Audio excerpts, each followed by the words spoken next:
आज हम सब पढ़ेंगे क्षितिज भाग 1 की पुस्तक से संवैये। और इसको लिखा है रसखान जी ने। तो रसखान जी जो हैं वो हिंदी साहित्य के कृष्ण भक्त और रीतिकालीन कवियों में कवि रसखान का बहुत महत्वपूर्ण स्थान है। रसखान को रस की खान कहा जाता है और इनका पूरा नाम सैयद इब्राहिम रसखान था। और रसखान के काव्य में भक्ति और श्रृंगार रस दोनों की प्रधानता हमको देखने को मिलती है। और कहते हैं इनका पूरा जो नाम है वो है सैयद इब्राहिम रसखान। और इनका जन्म हुआ था 1548 में और जिला हरदोई में, जिसके पिनाही गांव में हुआ था। और इनकी मृत्यु हुई थी 1628 में। और इनके गुरु थे गोस्वामी विट्ठल दास जी। और इनका जो धर्म है वो जन्म से तो ये मुस्लिम थे, लेकिन बाद में वैष्णव हुए। भाषा इनकी है ब्रज, फारसी, हिंदी। इनकी प्रमुख रचनाएं हैं सुजान, रसखान और प्रेम वाटिका। और कवि रसखान कृष्ण के भक्त थे और प्रभु श्री कृष्ण के सगुण और निर्गुण निराकार रूप के उपासक थे। रसखान ने कृष्ण की सगुण रूप की लीलाओं का बहुत ही खूबसूरत वर्णन किया है, जैसे बाल लीला, रास लीला, फाग लीला, कुंज लीला आदि। वे अपनी प्रेम की तन्मयता, भाव विह्वलता और आसक्ति के उल्लास के लिए जितने प्रसिद्ध हैं, उतने ही अपनी भाषा की मार्मिकता, शब्द चयन तथा व्यंजक शैली के लिए। उनके यहाँ ब्रज भाषा का अत्यंत सरस और मनोरम प्रयोग मिलता है, जिसमें ज़रा भी शब्द भंडार नहीं है। तो यहाँ पर हम इस सवैये को दो भाग में प्रस्तुत करते हैं। पहले भाग में पहला और दूसरा हम पद लेंगे। तो इसके बारे में यहाँ पर लिखा है कि यहाँ संकलित जो ये पद हैं पहले और दूसरे सवैये में श्री कृष्ण और कृष्ण भूमि के प्रति कवि का अनन्य समर्पण भाव व्यक्त हुआ है। तो आइए हम सब देखते हैं इस पहले पद को। तो हम पढ़ते हैं। मानुष हो तो वही रस खानी, बसो ब्रज गोकुल गांव के ग्वारन। जो पशु हो तो कहा बस मेरो, चरो नित नंद की धेनु मंझारन। पाहन हो तो वही गिरी को, जो कियो हरिछत्र पुरंदर धारन। जो खग हो तो बसेरो करो, मिली कालंदी कुल कदम्ब की डारन। तो यहाँ पर हम देखते हैं शब्दों का अर्थ। मानुष मतलब मनुष्य, पशु मने पशु, पाहन पत्थर, और ग्वारन ग्वाल, खग पक्षी। तो यहाँ पर हम देखते हैं कि रसखान जी कृष्ण भक्ति में इतने लीन हैं, इतने रमे हुए हैं उनके मोह में, प्रेम में, कि वो कहते हैं कि अगर मेरा दूसरा जन्म होता है, अगर मैं मनुष्य के रूप में मेरा दूसरा जन्म होता है, मानुष हो तो वही रसखानी। कहते हैं कि अगर रसखान जी कहते हैं कि अगर मैं मनुष्य के रूप में जन्म लेता हूँ, बसो ब्रज गोकुल गांव के ग्वारन, तो वो गोकुल के, ब्रज के जो गोकुल गांव है, उन ग्वालों के बीच में वो बसना चाहते हैं, जहाँ पर कृष्ण भगवान रहते थे और ग्वाल बालों के साथ वो विचरण करते थे। तो वो कहते हैं कि मैं अगर मनुष्य रूप में जन्म लूँ तो ब्रज के गोकुल गांव में ग्वालों के बीच में रहना चाहता हूँ। जो पशु हो तो कहाँ बस मेरो, चरो नित नंद की धेनु मंझारन। और यदि मैं पशु के रूप में बस लेता हूँ, मतलब मनुष्य के बाद अब ये कहते हैं कि ठीक है, पशु के रूप में भी अगर मेरा जन्म होता है तो फिर मेरा बस कहाँ रहेगा, पशु का बस कहाँ रहता है।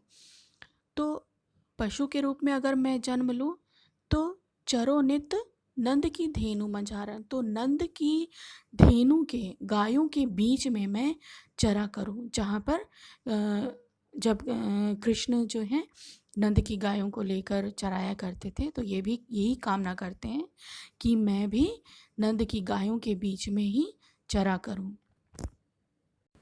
पाहन हो तो वही गिरी को, जो कियो हरिछत्र पुरंदर धारण। तो यहाँ पर ये कहते हैं पाहन हो तो माने अगर मैं पत्थर बनता हूँ, अगर मैं पत्थर बन जाता हूँ तो मैं उसी पर्वत का पत्थर बनूं जिसको हरि ने, कृष्ण ने अपनी नख पर धारण किया था। तो ये जो कथा है, कृष्ण ने पर्वत को अपनी उंगली पर उठा लिया था, तर्जनी पर उठा लिया था, इसके विषय में मैं अंत में आपको बताऊंगी। तो यहाँ पर रसखान कहते हैं कि अगर मैं पत्थर होता हूँ, पत्थर बन जाता हूँ अगले जन्म में, तो उसी पर्वत का पत्थर बनूं जिसको कृष्ण ने अपनी तर्जनी पर उठाया था। फिर आगे कहते हैं, जो खग हो तो बसेरो करो, मिली कालिंदी कुल कदम की डारन। डारन माने डाल। और यदि मैं खग हूँ, तो यदि मैं पक्षी बनता हूँ तो मैं उसी कदम के पेड़ के ऊपर बसेरा करूं जिसके नीचे कृष्ण नित्य बांसुरी बजाया करते थे।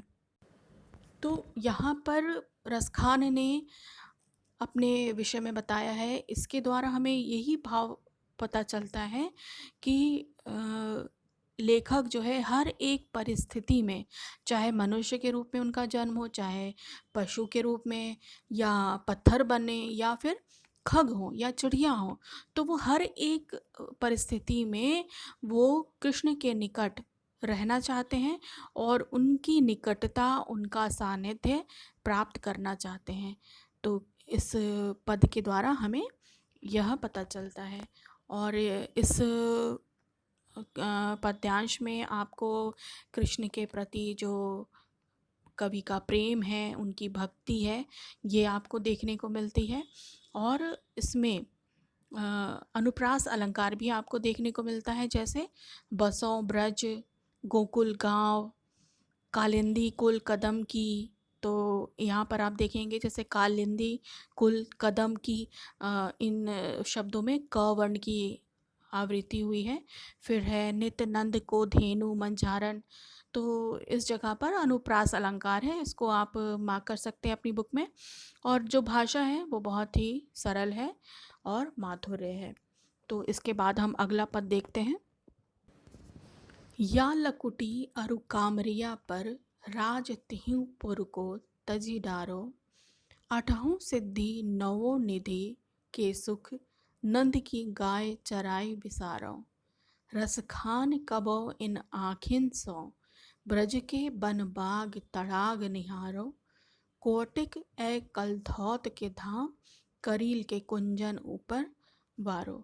तो यहाँ पर जो है लकुटी मने लाठी, कामरिया मने कंबल, और आठों सिद्धि नवोनिधि, जो ये बहुत ही साधना के बाद मिलती है।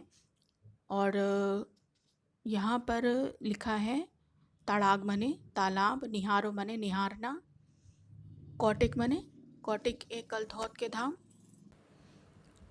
कलधौत के धाम मने सोने चांदी के महल, और करील जो है वो कांटेदार झाड़ी, वारो निछावर करना, भावतो मतलब अच्छा लगना, अटा कोठी। ठीक है। तो यहाँ पर कवि कहते हैं, या लकुटी अरु कामरिया पर।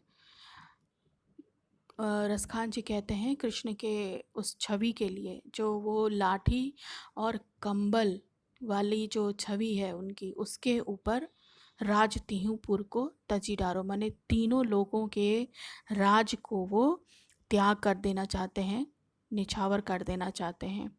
आठों सिद्धि नवो निधि के सुख, नंद की गाय चराई बिसारो। और आठों सिद्धि और नौ निधियों का जो सुख है, इस सुख के आगे वो नंद की गाय को चराते हुए उसको भी वो निछावर करने को तैयार हैं।